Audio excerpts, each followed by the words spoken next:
Hey everyone, happy Friday. Let's do a recap of gold, then analysis for gold, then recap of the indices and analysis followed thereafter. Recap of gold. I really was aiming for this Wave 7 daily open state. It's the last one, but again, this transitional pivot that was mentioned on Tuesday to Wednesday, they kept on getting above it. And so it was very short lived, anything that was below.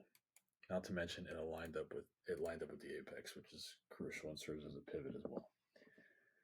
So it was persistent, and it was very short lived. The amount of time underneath, so the vector kept on giving side exits to the upside and just didn't come back. There were some short opportunities in between, but this was brutal. It actually matches what was here on this side, but there's just keep climbing and climbing and climbing. And going into October 31st,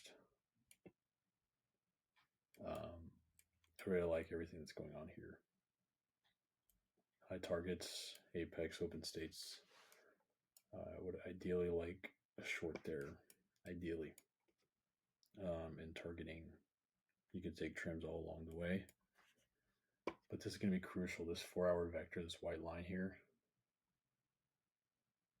has revised and is now at 39.85.9, which actually aligns with Wave 50 hourly cluster of imprints, a ton of them.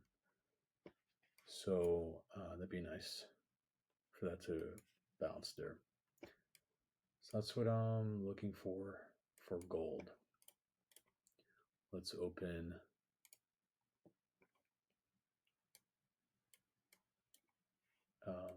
the indices. The overnight was the most exciting. It's a little bit frazzled. I was short here and then hold, but it is what it is. But pretty straightforward. The fractal levels plus the vector and at times the Drummond levels help. So the low of day was, this is crazy. I watched this happen right at the previous end of day floor. Just absolutely sniper. So there's a lot of opportunities for like scalps. So scalping all day here. It was not really exciting. We had earnings after for Amazon. Primarily, that was a key one, but some news about Meta as well. But this just launched at the end of the day. So going into tomorrow, ideally, I would be looking for a pullback. The Wave 7 hourly lines up with all this, which is nice to know. I would like to see a pullback to the middle of the dead zone too, which is very nice for bias, pivot bias for the day. So I expect this to be quick due to the bull marketing. We really, really needed this pullback. It was so crucial because if not, this would have been brutal.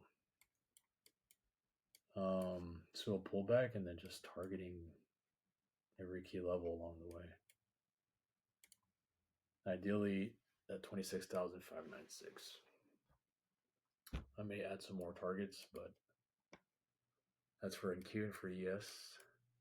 I'm seeing this vector revised down near this end of day floor and median range where this wick came down, but I'm not sure. I'm not very convinced it's going to give that big of a pullback, but I've been wrong before and I'm willing to be wrong again. So it's going to be looking for and a push up again into the weekly ceiling, break above.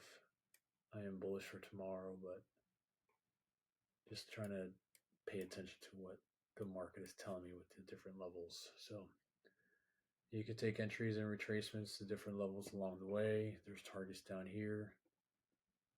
So definitely going to be paying attention. So yeah, hope this helps. I also turned on previous charts if you're curious. If you want to do some back testing, some studying, you can copy the chart. Yeah, cool. Take care.